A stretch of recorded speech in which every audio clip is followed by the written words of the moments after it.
Olá, graça e paz em nome de Jesus. Hoje é o 275º dia de leitura da Bíblia na ordem cronológica dos acontecimentos. Filhos, obedeçam a seus pais no Senhor, pois isto é justo. Honre o seu pai e a sua mãe, que é o primeiro mandamento com promessa, para que tudo corra bem com você e você tenha uma longa vida sobre a terra. E vocês, pais, não provoquem os seus filhos à ira, mas tratem de criá-los na disciplina e na admoestação do Senhor. Quanto a vocês, servos, obedeçam a seus senhores aqui na terra com temor e tremor, com sinceridade de coração, como a Cristo, não servindo apenas quando estão sendo vigiados, somente para agradar pessoas, mas como servos de Cristo, fazendo de coração a vontade de Deus. Sirvam de boa vontade, como se estivessem trabalhando para o Senhor e não para pessoas, sabendo que cada um, se fizer alguma coisa boa, receberá isso outra vez do Senhor, seja servo, seja livre. E vocês, senhores, façam o mesmo com os servos, deixando as ameaças, sabendo que o Senhor, tanto deles como de vocês, está nos céus, e que ele não trata as pessoas com parcialidade.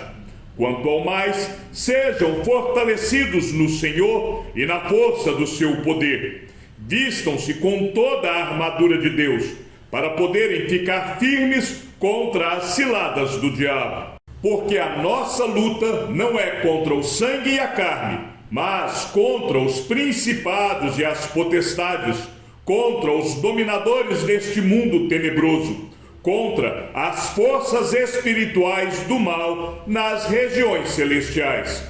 Por isso, peguem toda a armadura de Deus, para que vocês possam resistir no dia mau, e depois de terem vencido tudo, permanecerem inabaláveis. Portanto, fiquem firmes, cingindo-se com a verdade e vestindo a couraça da justiça. Tenham os pés calçados com a preparação do Evangelho da paz, segurando sempre o escudo da fé, com o qual poderão apagar todos os dardos inflamados do maligno. Usem também o capacete da salvação e a espada do Espírito, que é a palavra de Deus. Orem em todo o tempo no Espírito, com todo tipo de oração e súplica, e para isto vigiem com toda perseverança e súplica por todos os santos. E orem também por mim, para que, no abrir da minha boca, me seja dada a palavra para, com ousadia, tornar conhecido o mistério do Evangelho, pelo qual sou embaixador em cadeias, para que, em Cristo, eu seja ousado no falar, como me cumpre fazer. E para que saibam como estou e o que estou fazendo, Tíquico, o irmão amado e fiel ministro do Senhor, lhes dará todas as informações. Eu o estou enviando a vocês com esta finalidade, para que conheçam a nossa situação e para que ele console o coração de vocês. Paz seja com os irmãos e amor com fé, da parte de Deus Pai e do Senhor Jesus Cristo. A graça esteja com todos os que amam sinceramente o nosso Senhor Jesus Cristo. Paulo, apóstolo de Cristo Jesus, por ordem de Deus, nosso Salvador, e de Cristo Jesus, nossa esperança. A Timóteo, verdadeiro filho na fé, que a graça, a misericórdia e a paz da parte de Deus Pai e de Cristo Jesus, nosso Senhor, estejam com você. Quando eu estava de viagem rumo à Macedônia, pedi a você que ainda permanecesse em Éfeso, para admoestar certas pessoas, a fim de que não ensinem outra doutrina, nem se ocupem com fábulas e genealogias sem fim. Essas coisas mais promovem discussões do que o serviço de Deus na fé. O objetivo desta admoestação é o amor que procede de um coração puro, de uma boa consciência e de uma fé sem hipocrisia. Algumas pessoas se desviaram destas coisas e se perderam em discussões inúteis, pretendendo passar por mestres da lei, não compreendendo, porém, nem o que dizem, nem os assuntos sobre os quais falam com tanta ousadia. Sabemos que a lei é boa, se alguém se utiliza dela de modo legítimo, tendo em vista que não se promulga lei para quem é justo, mas para os transgressores e rebeldes, para os ímpios e pecadores, para os iníquos e profanos, para os que matam o pai ou a mãe, para os homicidas, para os que praticam a imoralidade, para os que se entregam a práticas homossexuais, para os sequestradores, para os mentirosos, para os que fazem juramento falso e para tudo o que se opõe à sã doutrina, segundo o Evangelho da glória do Deus bendito, do qual fui encarregado. Dou graças a Cristo Jesus, nosso Senhor, que me fortaleceu e me considerou fiel, designando-me para o ministério. A mim, que no passado era blasfemo, perseguidor e insolente, mas alcancei misericórdia, pois fiz isso na ignorância, na incredulidade. Transbordou, porém, a graça de nosso Senhor com a fé e o amor que há em Cristo Jesus. Esta palavra é fiel e digna de toda a aceitação, que Cristo Jesus veio ao mundo para salvar os pecadores, dos quais eu sou o principal. Mas, por esta mesma razão, me foi concedida misericórdia, para que, em mim, que sou o principal pecador, Cristo Jesus pudesse mostrar a sua completa longanimidade, e eu servisse de modelo para todos os que hão de crer nele para a vida eterna. Assim, ao Rei eterno, imortal, invisível, Deus único, honra e glória para todos sempre. Amém.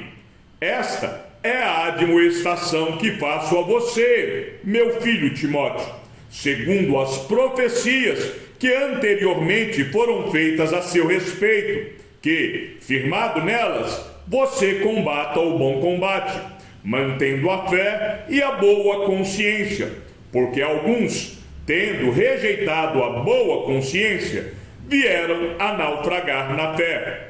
Entre esses estão Himeneu e Alexandre, os quais entreguei a Satanás para serem castigados, a fim de que aprendam a não blasfemar. Antes de tudo, peço que se façam súplicas, orações, intercessões e ações de graças em favor de todas as pessoas. Orem em favor dos reis e de todos os que exercem a autoridade, para que vivamos vida mansa e tranquila, com toda piedade e respeito.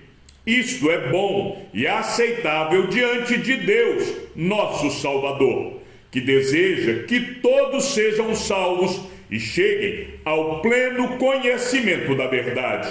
Porque há um só Deus e um só mediador entre Deus e a humanidade, Cristo Jesus, homem, que deu a si mesmo em resgate por todos, testemunho que se deve dar em tempos oportunos. Para isto fui designado pregador e apóstolo. Afirmo a verdade, não minto, mestre dos gentios na fé e na verdade.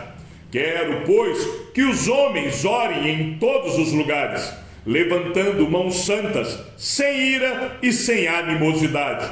Da mesma forma que as mulheres, em traje decente, se enfeitem com modéstia e bom senso, não com tranças no cabelo, ouro, pérolas ou roupas caras, porém com boas obras, como convém a mulheres que professam ser piedosas. A mulher aprenda em silêncio com toda a submissão, e não permito que a mulher ensine, nem que exerça autoridade sobre o homem, esteja, porém, em silêncio, porque primeiro foi formado Adão, depois Eva, e Adão não foi iludido, mas a mulher, sendo enganada, caiu em transgressão. Mas ela será salva tendo filhos, se permanecer em fé, amor e santificação, com bom senso. Fiel é a palavra. Se alguém deseja o episcopado, excelente obra almeja. É necessário, pois, que o bispo seja irrepreensível, esposo de uma só mulher, moderado, sensato, modesto, hospitaleiro, apto para ensinar, não dado ao vinho, nem violento, porém cordial, inimigo de conflitos, não avarento, e que governe bem a própria casa, criando os filhos sob disciplina com todo respeito. Pois, se alguém não sabe governar a própria casa, como cuidará da igreja de Deus? Que o bispo não seja recém-convertido, para não acontecer que fique cheio de orgulho e incorra na condenação do diabo. É necessário também que ele tenha bom testemunho dos de fora, a fim de não cair na desonra e no laço do diabo. Do mesmo modo, quanto a diáconos, é necessário que sejam respeitáveis, de uma só palavra, não inclinados a muito vinho, não gananciosos, conservando o mistério da fé com a consciência limpa.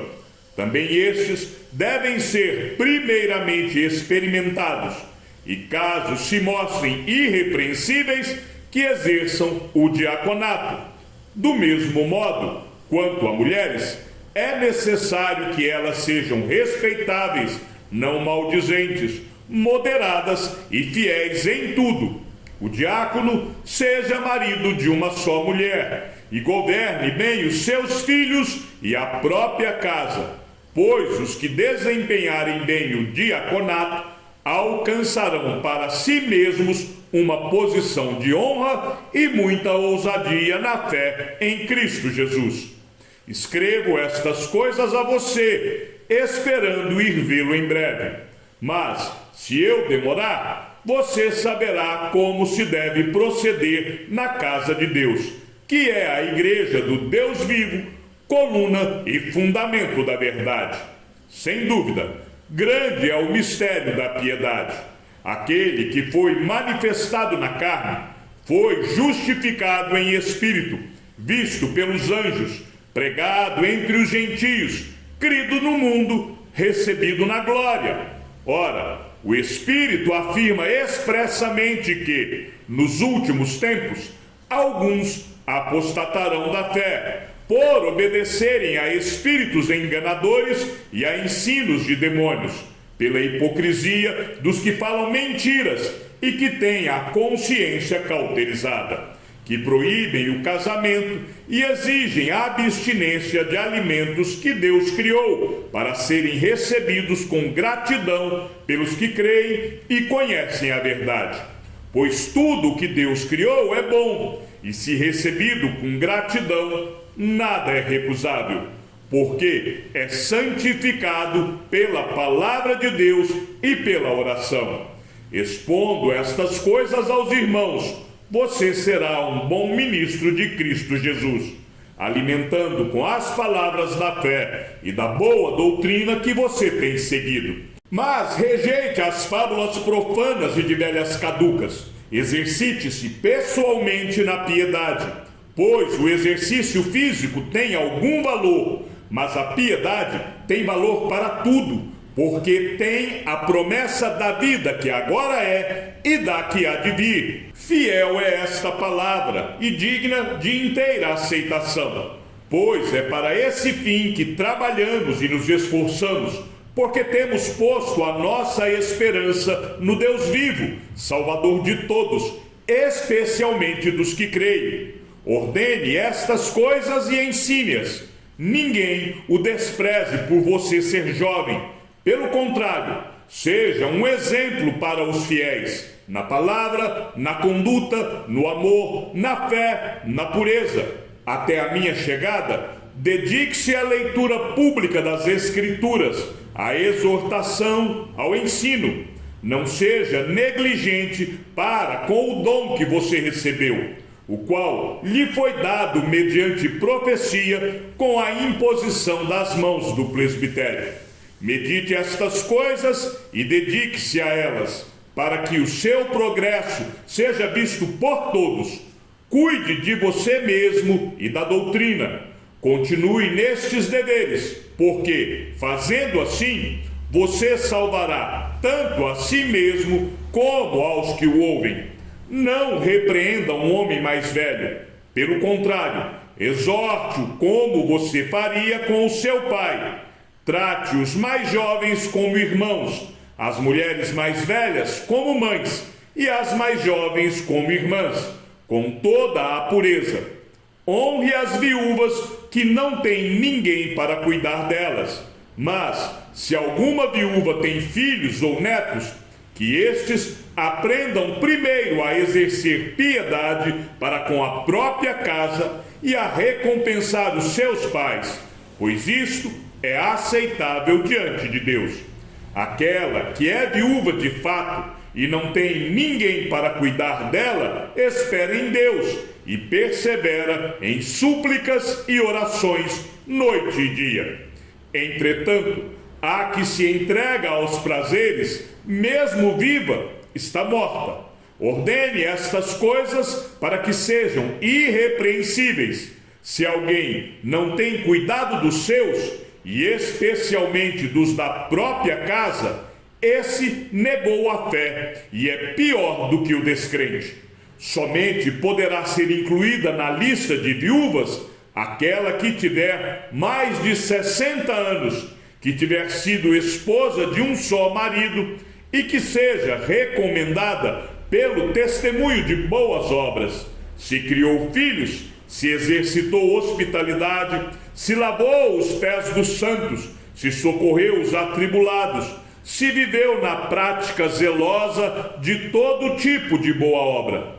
Mas não inclua na lista viúvas mais novas, porque, quando seus desejos fazem com que se afastem de Cristo, querem casar, tornando-se condenáveis por anularem o seu primeiro compromisso.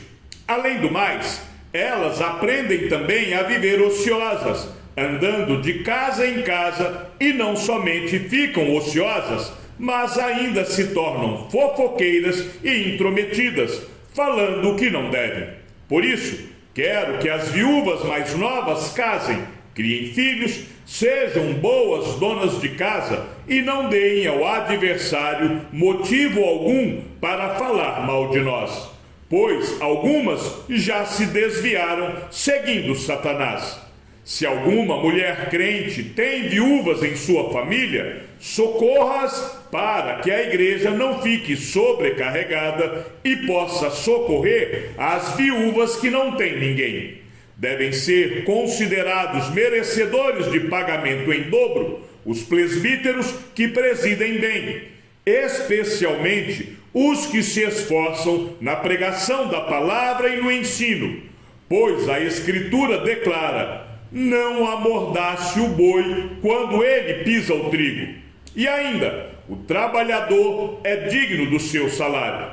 Não aceite denúncia contra presbítero, a não ser exclusivamente sob o depoimento de 2 ou 3 testemunhas.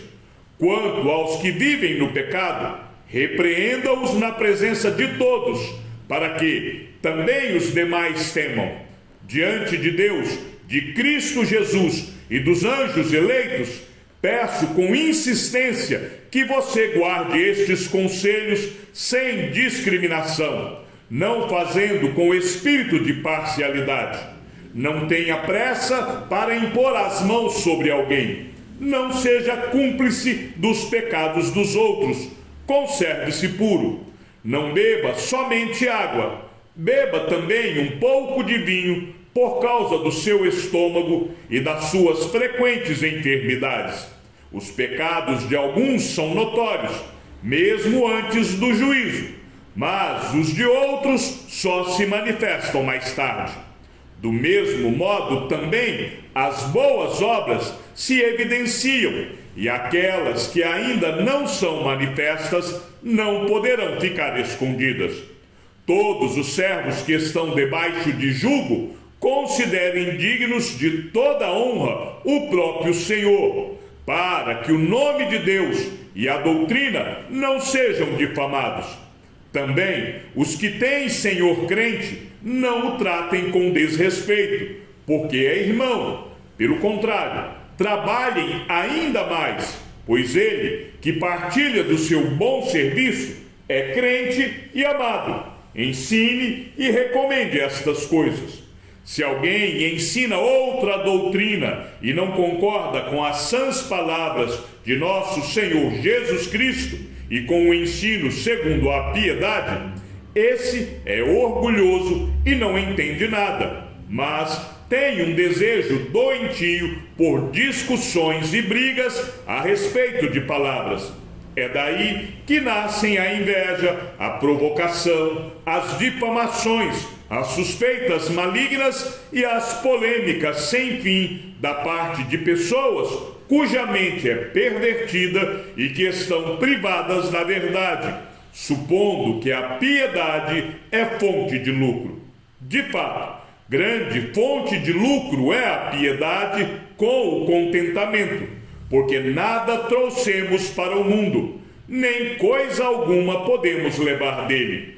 Tendo sustento e com o que nos vestir, estejamos contentes. Mas os que querem ficar ricos caem em tentação, em armadilhas e em muitos desejos insensatos e nocivos, que levam as pessoas a se afundar na ruína e na perdição. Porque o amor ao dinheiro é a raiz de todos os males, e alguns, nessa cobiça, se desviaram da fé e atormentaram a si mesmos com muitas dores. Mas você, homem de Deus, fuja de tudo isso. Siga a justiça, a piedade, a fé, o amor, a perseverança, a mansidão. Combata o bom combate da fé. Tome posse da vida eterna, para a qual você também foi chamado, e da qual fez a boa confissão diante de muitas testemunhas, diante de Deus, que preserva a vida de todas as coisas, e diante de Cristo Jesus, que na presença de Pôncio Pilatos fez a boa confissão. Eu exorto você a guardar este mandato imaculado e irrepreensível até a manifestação de nosso Senhor Jesus Cristo, a qual, no tempo certo, há de ser revelada pelo bendito e único soberano, o Rei dos reis e Senhor dos senhores, o único que possui imortalidade, que habita em luz inacessível, a quem ninguém jamais viu, nem é capaz de ver. A ele honra e poder eterno. Amém. Exorte os ricos deste mundo a que não sejam orgulhosos, nem depositem a sua esperança na instabilidade da riqueza, mas em Deus, que tudo nos proporciona ricamente para o nosso prazer. Que eles façam o bem, sejam ricos em boas obras, generosos em dar e prontos a repartir, ajuntando para si mesmos um tesouro que é sólido fundamento para o futuro, a fim de tomarem posse da verdadeira vida. E você, ó Timóteo, guarde o que lhe foi confiado, evitando os falatórios inúteis e profanos e as contradições daquilo que falsamente chamam de conhecimento, pois alguns, professando, se desviaram da fé. A graça esteja com vocês. Chegamos ao fim da leitura de nosso 275º dia. Que o Senhor seja com o teu espírito e que a graça seja com todos os que amam sinceramente a nosso Senhor Jesus Cristo. E ao Deus único e sábio seja dada toda a glória, e que a sua vida seja sempre para mais em Cristo Jesus. Um forte abraço e até amanhã, se assim o Senhor nos permitir.